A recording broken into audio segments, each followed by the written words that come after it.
Hello, my name is Tim Riker, and I'm the chair of the Rhode Island Commission on the Deaf and Hard of Hearing. Welcome back.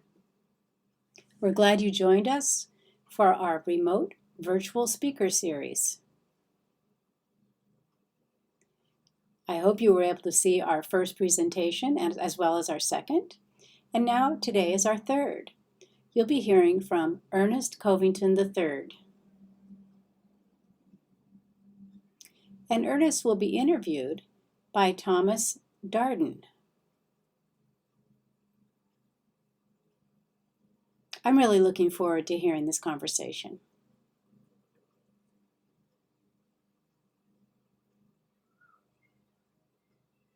Hello, everyone. My name is Thomas Darden. I work at the Commission on the Deaf and Hard of Hearing under the HSTP program, that's the Healthcare System Transformation Project. And I'm responsible for a variety of projects. I coordinate and organize those. Today, however, I'll be having a conversation with Earnest Covington, the Executive Director of the Rhode Island Commission on the Deaf and Hard of Hearing. So Ernest, why don't you go ahead and introduce yourself and tell us a little bit about your current role as well as some of your past work experiences. Hi everyone, I'm Earnest Covington III. I'm the Executive Director for the Rhode Island Commission on the Deaf and Hard of Hearing. And I'd like to tell you a little bit about myself. I'll talk about some of the roles that I've had in the past as well as my current role. Firstly, I'm from Flint, Michigan. And I have a deaf family. My parents are deaf as well as some of my cousins. And I attended the Michigan School for the Deaf. When I graduated, I went to Gallaudet University. I didn't complete my education there. I actually transferred to Michigan State University, where I graduated with a bachelor's degree in history. And then I went on to the University of Michigan, where I studied at a graduate level, public administration. After that, I went to Oakland University, also in Michigan, where I studied human resource management. And what I earned was a certificate, which is a postgraduate certificate.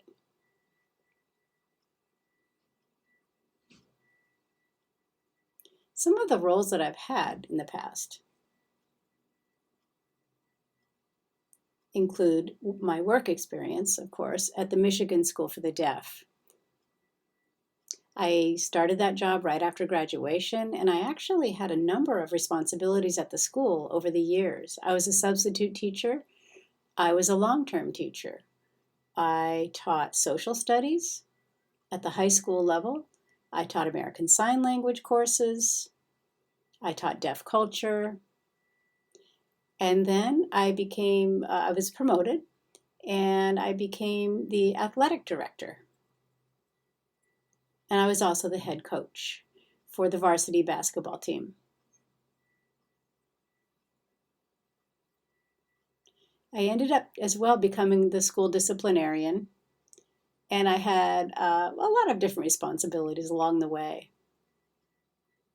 Eventually, I became the director of many of the faculty positions like teachers' aides, the disciplinary faculty. I supervised about 60 staff employees in a variety of their roles. Substitute teachers. I spent a lot of time actually arranging for substitutes and covering vacancies. My job was to make sure that every class had coverage so that if a teacher was out sick, I had to find someone to replace them. And that was not an easy job. So that's something that I did at the school altogether. I worked there at the School for the Deaf for about 10 years in a variety of functions, and I got a lot of great experience. And I was the one person of color in many of those leadership positions, which wasn't easy. Eventually, I decided to move on, and I accepted work in West Virginia at the West Virginia Commission on the Deaf and Hard of Hearing, and I was the executive director there for 5 years. That was much different from working at the School for the Deaf, and it was a great experience for me. West Virginia is one of the least diverse states in the entire country. It is a very white state. And in fact, it's 98% white. Only 2% people of color, which is tiny. But I'm really grateful to West Virginia because they gave me a warm welcome. They were very open to me. They didn't care what my color was. They really were very open. And my goal was to make a big difference to the deaf and hard of hearing community in West Virginia. I certainly did have some negative experiences, but really my overall experience there was very positive. And I'm grateful to the state of West Virginia for giving me the opportunity to run the Commission for the Deaf and Hard of Hearing. Then I moved here to Rhode Island. The same exact position, executive director. I've been here exactly a year now, and it's been a really challenging year. But it's also been a good experience, and I can see a big difference here. There are so many steps now that we're taking to provide better services to the deaf and hard of hearing community with more transparency. We want to create more access for deaf and hard of hearing and deaf-blind people here in Rhode Island. So thank you for listening to my brief story of my background and my different various roles. As a BIPOC person, you yourself are Black and deaf. Tell me a little bit about your journey. What's that been like for you? Thank you for that question. I've had a number of experiences as a BIPOC person, and I've also had some good experiences along the way. From the day I was born up until now, it's really run the gamut. It was good that I had a deaf family. I have hearing grandparents and aunts and uncles. Just my parents and cousins are deaf, along with myself.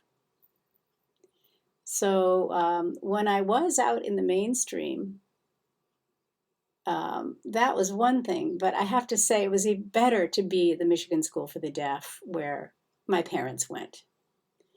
I did have some hard times, though. Growing up, I would see family gatherings, deaf families getting together. And how can I say this? I mean, not that my journey was negative, but that one observation I had, well, certainly a mistake that I made. In high school, I was really a jock. I was good at sports. I loved sports, but I neglected my education. I mean, I was one of the top students at the school, but I really chose not to demonstrate that. I was very casual about my education, and I did what I needed to do to get by. Now, when I look back, I realize I should have committed more of my effort to education because I could have earned scholarships, I would have earned recognition, certificates, and so forth, but I didn't earn any of those. I really put all of my efforts into sports, and looking back, I should have done both sports and schooling. I shouldn't have just done one or the other. I really wish I could go back and recognize the importance of a good education. mean, I took entrance exams. I certainly qualified to get into college, but I should have done more and I could have done more in high school. So that's one regret. Overall, my experience, I did have a lot of challenges along the way. Um, being from a Black deaf family, having deaf culture as being a big part of my identity, um, came with some frustrations in the white world. For example, I could see people treat me differently, from white supervisors to other supervisors. And in fact, they treated me different than directors that had my position and that succeeded me in my position. I was treated differently. People were friendly enough. They would talk to me on the job, but then behind my back, they would say different things about me. Like in the job, we were colleagues, but outside of the job, I was treated much differently. And I noticed that along the way, and that was a tough thing to live with. I was also treated differently by the police. And you probably know this story, but I have a cousin who was actually killed by the police about 20 years ago. He was innocent. He was merely holding a rake, and the police called out to him, but he didn't hear them, and they shot him. I was 20 years old when that happened. And that's where I started to realize that I have to be really careful. I have to be especially careful around the police. And of course, yes, the police would, pull me over or whatever, and communication was a challenge because I'm deaf. But I remember what happened with my cousin, and I was very, very careful. When I was a director of the West Virginia Commission on the Deaf and Hard of Hearing, nothing changed. I was pulled over by the police and I was treated so poorly. It made me feel so badly. And that was a bad experience, but I always kept on going. I didn't let it stop me. I would not let anyone stop me because I have goals and desires. And I really want to make a difference for the deaf community. I want to see BIPOC individuals become leaders and take responsibilities and show that we can do it. A lot of people in the BIPOC community feel very limited, but we need to break through that belief. We need to move on by working hard and by having goals and passions and deciding what we want to be and then becoming that. It wasn't an easy journey for me to be successful. I ran into barriers constantly and people looking down on me and saying, how could you be a supervisor? How could you be an administrator? I mean, it was amazing what I faced throughout my life, and it did hurt my feelings, but I got through it. I tried to think positively. I kept on going, and I kept on working. Whenever I saw a good opportunity, I would apply for it, I would interview for it, and show people that I was capable. Also, my education did help me. The fact that I continued with my education. If it weren't for grad school, I wouldn't be here right now. So that continued education that I did get made a huge difference to me. So I say to people all the time, experience is important. Yes, you're going to have bad experiences, but don't let that stop you. Stay with your passions. Like I think about my dad. What can I say?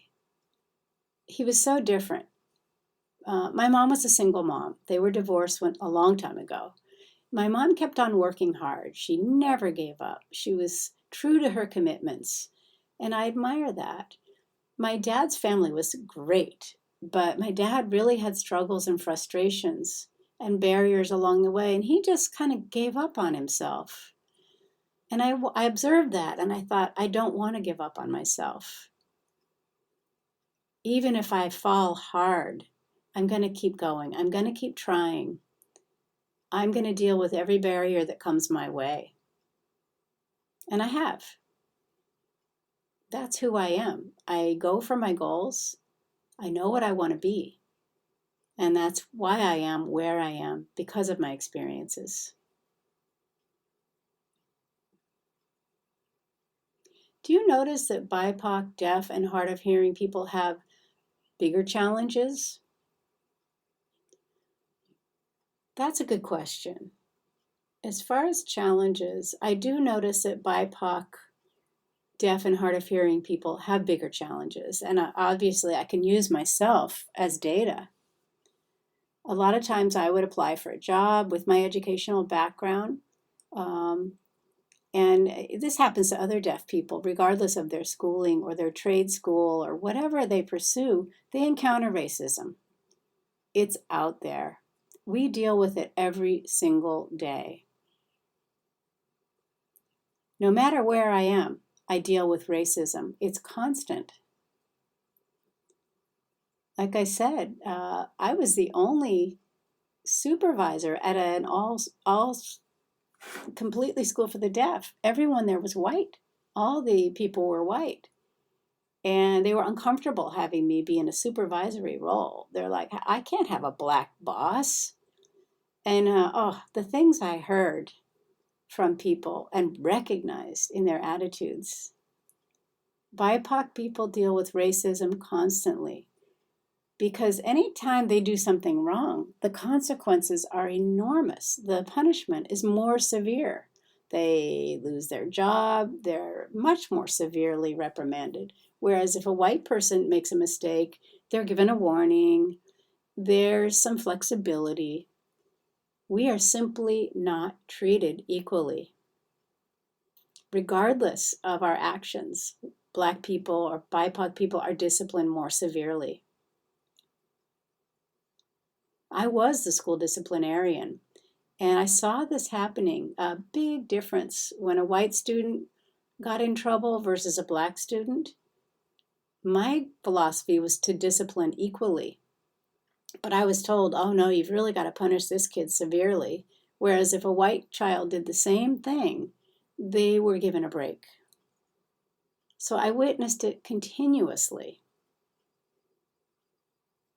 If a person in a job who was BIPOC made any type of mistake, the punishment was drastic. If a white person made the same mistake, the punishment was much lighter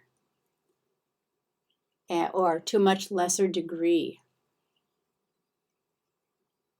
And you look at the prisons. The prisons are full of BIPOC individuals. And white people, the prison population is much smaller, even though the crimes that white people commit are the same. They're simply punished differently. So Black people suffer much more dire consequences. And that's well known, and I've seen that myself. So yeah, racism is a huge barrier for BIPOC people. It makes it very hard for us to be successful and move ahead and create positive life experiences.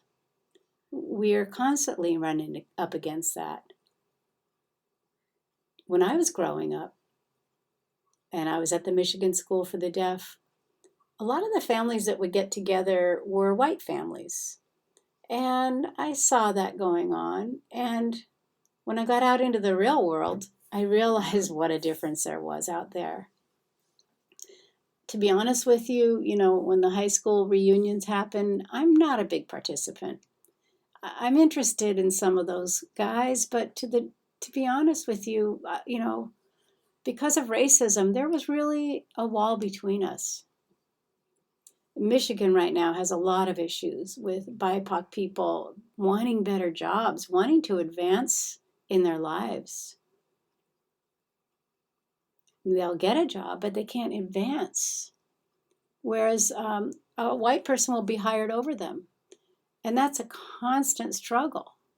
Later, they find out that the white person had less experience, no knowledge of a certain area, and yet they're offered the job, and the BIPOC person is not, despite their skills and experiences. For the same position. Why does that keep happening? It's racism. People look at a BIPOC person and think, are they going to know how to lead? Are they going to know how to deal with it? I'd rather hire someone I know. someone who's in my network, someone whose family I know, someone who I've worked with in the past, someone I'm comfortable with. And the BIPOC community is constantly left out. I learned something new about implicit bias. People don't want, people make assumptions about you that you're not going to be good or you're not going to be successful, not based on truth. And regardless of your background, you're judged before you're even given an opportunity. And so that contributes to our struggles and frustrations. I've experienced it myself. For example, when I was coaching basketball in West Virginia, I was offered the job. I did a great job. We won a lot of games. And then I did resign because I was looking for a promotion. I was given a higher position. And a couple of years later, I had the coaching bug. I really wanted to get back into it. So I went back to the same place and was not offered the job. I said, look, I've worked here before. We won tournaments. And they said, no, we're going to pick someone else. I already had a track record with them. And I felt like, what was that about? I've demonstrated my ability to work with this team. And the team actually did worse when I left the job. So I had to move on. I mean, I didn't let that stop me, of course. But this happens to my fellow BIPOC community members. All I can say to you is never give up and keep trying, because you'll grow and you'll become a better person for it. The COVID virus, it's been with us for a while now, and I wonder if you've observed any particular impact on the BIPOC, deaf, and hard of hearing community.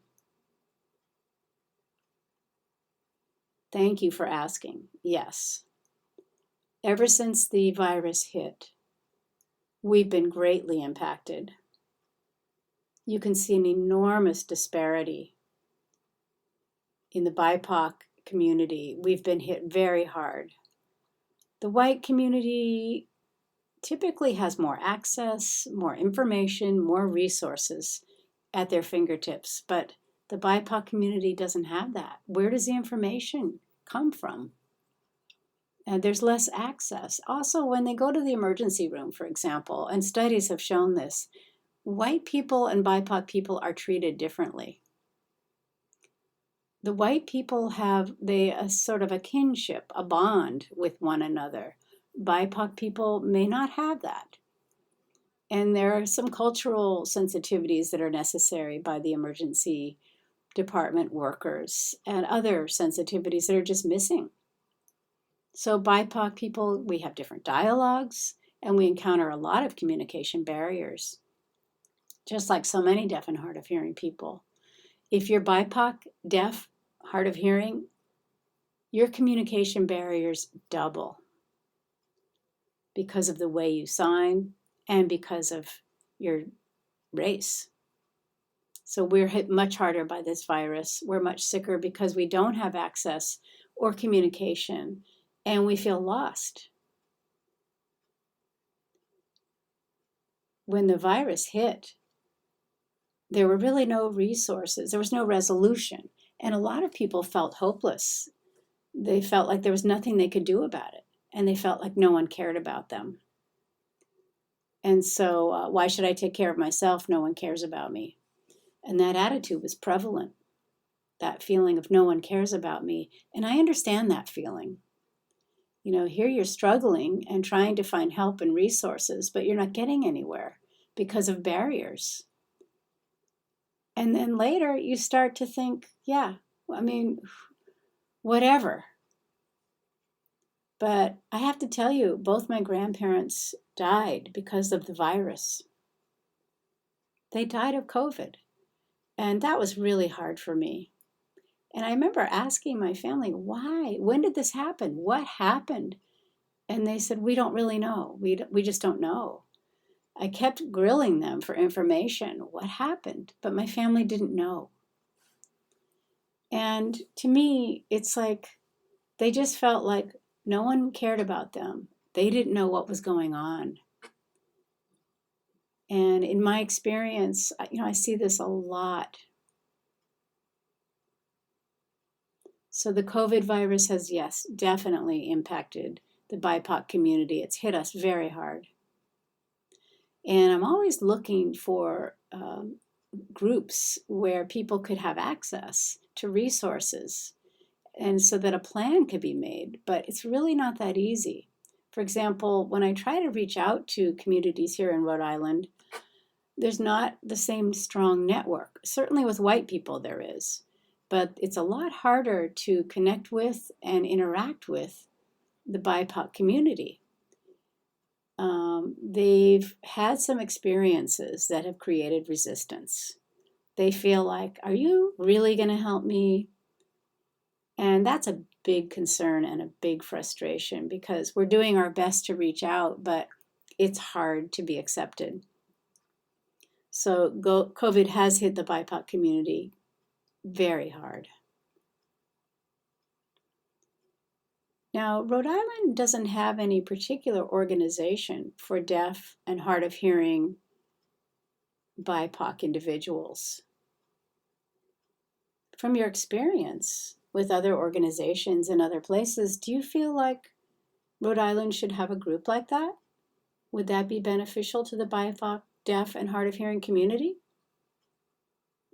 Yes. I think that would be good to have a local organization of BIPOC, deaf, and hard of hearing people. I think it would be a good thing. Rhode Island actually doesn't have any local organizations for deaf or hard of hearing people. I mean, being from Michigan, we had all sorts of them. We had Black Deaf Association or Black Deaf Advocates in Detroit, DBA. In fact, my mom is their treasurer.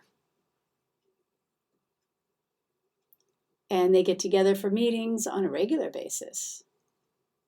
One thing I wanted to share with you that's just a tidbit of information is back in the day, I mean, why did we even have to set up BDA? Because back in the day, Michigan had a lot of segregation. Blacks and whites were very segregated.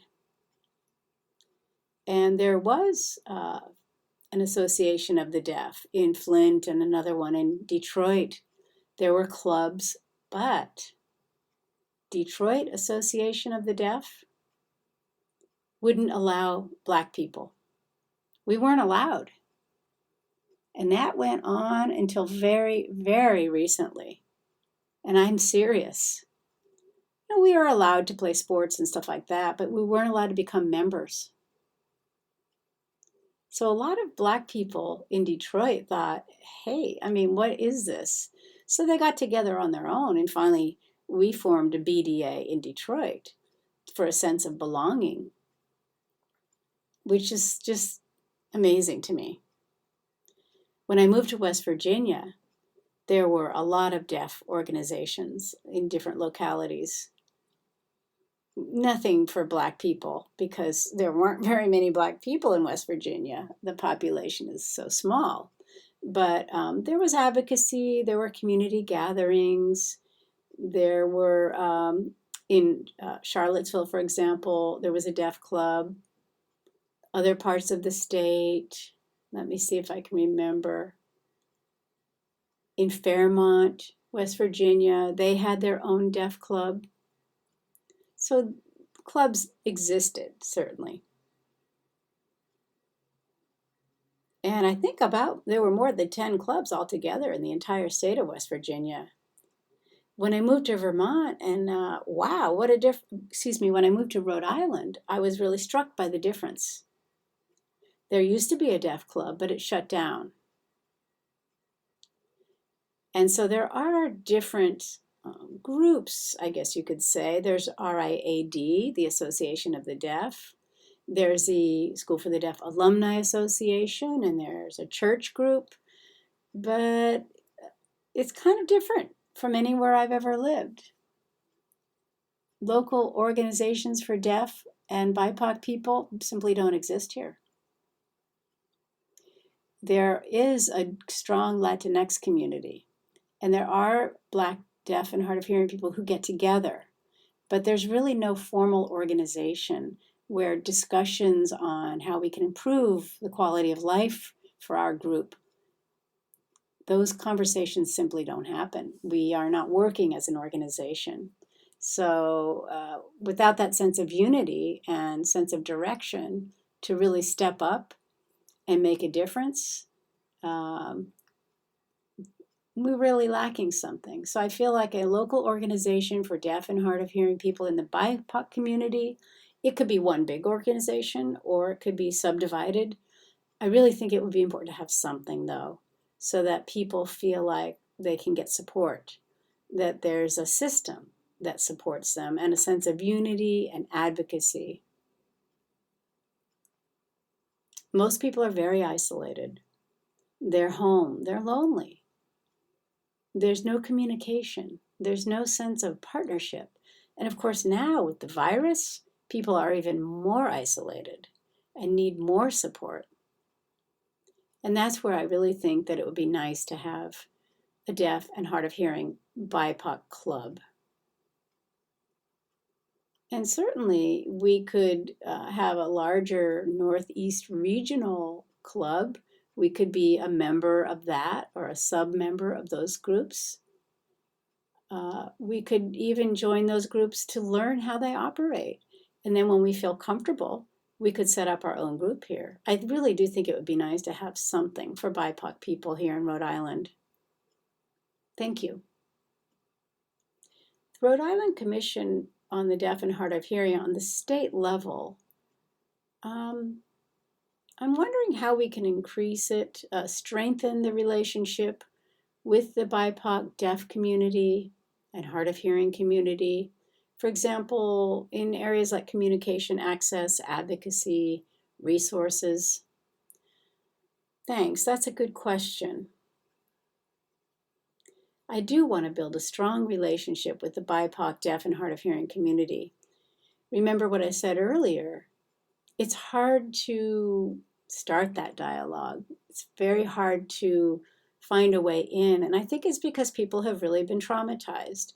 There's resistance. People have dealt with a lot of frustration, a lot of barriers, a lot of racism, systemic oppression. And it's just too much. So when I come along and say, hey, I'd like you to join this or help with that, they're afraid I'm not going to stick around. Here I am, a BIPOC person myself, and I've seen a big difference when I ask people to join. If there's a hot topic, people think, well, I'm just interested in the hot topic, and then my support will go away, that I won't stick around for the rest of the struggle. Everyone gets excited about the hot topic of the day, but then they kind of forget and move on. And I've recognized some resistance from BIPOC people. They're like, okay, yeah, you're going to help today, but what about tomorrow? Where are you going to be? Are you going to be here in 5 or 10 years? I hear that a lot, and I understand that resistance. And so it's hard for me.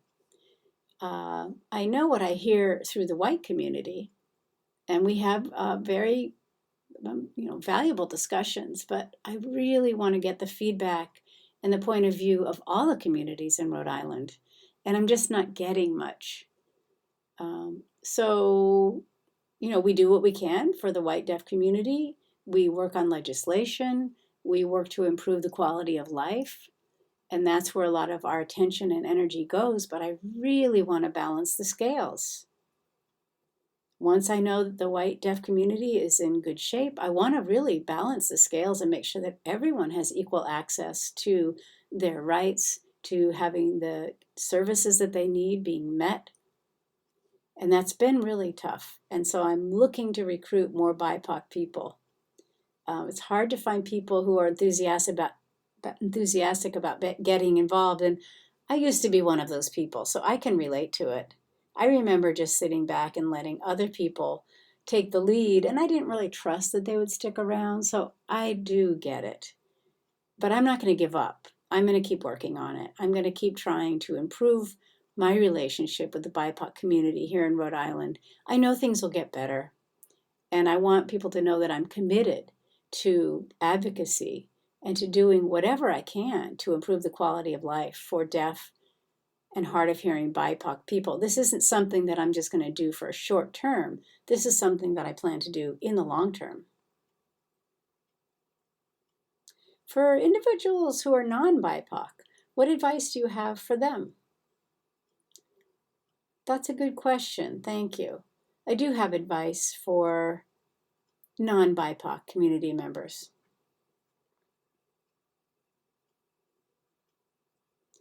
Please don't assume that you know what we've been through. You know, you might look at us and say, oh, you're doing fine, but we are not fine. We are not fine. And we shouldn't have to tell you that. Maybe you'll be telling a story and you'll use an inappropriate word or an insensitive term about us. And then you say to us, oh, don't worry about it. You're fine. You're fine. No, BIPOC people are human. We do have feelings. Sometimes you say things to us about us and you don't realize we are sensitive. You need to try to understand things from our point of view. It's not just what we say, it's also the way you act. Like I said before, when there's a hot topic, you'll roll up your sleeves and get all involved. But then when the topic diminishes, you move on to other things. And we're on our own without any support. We're still here. The issue is still here, but your enthusiasm is gone. So we feel like, you're not truly committed. I mean, look at Black Lives Matter. That was really hot. And white people were involved and wanted to help and showing all the signs of caring. But now that the movement is quieting, you see a lot less support from white people. So it's nothing new. I guess my advice to you is just don't assume and don't judge us and think that we're fine. We're not fine. We may not disclose a lot about our experiences, but ask us. Make sure we're okay. If you're interested in the BIPOC community, give us time. Listen to us. Take the time to listen. Don't make decisions on our behalf or override us. Listen to us. And if you do, you're very likely to experience us opening up, to share our experiences. And a lot of people just don't even know what it's like, what we've been through, because we've never talked about it. We're beginning to open up as a community, but historically, we never have. We've kept everything in the community and never shared that trauma outside the community because of the way we've been treated. So next time, if you really want to help and you really do care, first listen. Listen to our stories.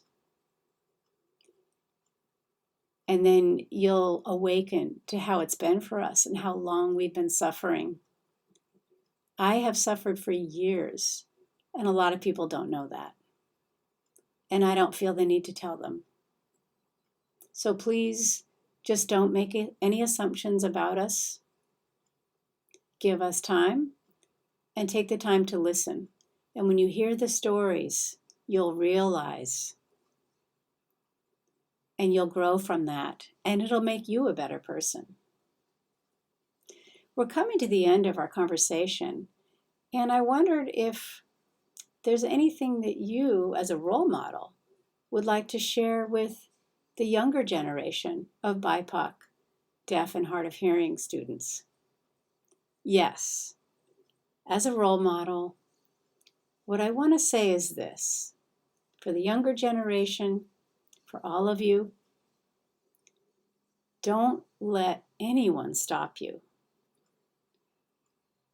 Go for your goals, your dreams, and your passions. Be what you want to be, and don't let anyone tell you otherwise. Don't let people make you feel badly about yourself or inferior or that you can't do something. Remember, I told you a long time ago, when I was in high school, I was a great athlete, but I dismissed my education. A lot of the teachers then said, it's a good thing you're good at sports. Don't worry too much about school. I wish I had been encouraged with my schoolwork and not put my education aside. When I did become successful, some of the people that my former teachers said, You're going to graduate? You think you're going to go to college? No way, you're never going to make it. And I said, why? And they said, well, look, you're black, and you don't see very many black people being successful or getting a master's in public health. And I said, but how could that do anything but diminish my enthusiasm? And they just don't, just because you don't know many black people and you don't know how we've suffered, doesn't mean we can't be successful. So don't look down on us. Don't let people look down on you. Go for your dreams. Don't let anyone stop you. Get good grades. And also, and I have to be honest with you, if I had earned better grades throughout high school, I probably would have earned some scholarship money for college instead of having to get student loans, which, oh my goodness, it's so expensive. I wish I had scholarship money. It would have diminished my loans. So think ahead. Work hard and get good grades. Because if you do well and have skills, you'll be successful. It doesn't have to be college. Go to a trade school or develop another skill. It's up to you what you want to do. Do what you love doing and what you enjoy, or try different things. But don't let anyone tell you you can't do it. You're an individual. You have free will, just like I have free will, and you know yourself much better than anyone else. What's really important is that you study what you care about, think about what you want to be, and don't let anybody stop you. Thank you. Ernest, thank you. I really appreciate your time having this interview with me. I learned a lot and I enjoyed it. It's so interesting hearing about your journey. Well, you just saw a conversation between Earnest Covington III and Thomas Darden. And I have to say, from watching it, I hope you learned a lot. I found it fascinating to learn about Ernest's experiences. So now you've seen 3 lectures, 3 interviews, and there will be more. We'll be posting vlogs, so stay tuned. November 12th is our next big event, and we'll have an award ceremony that night.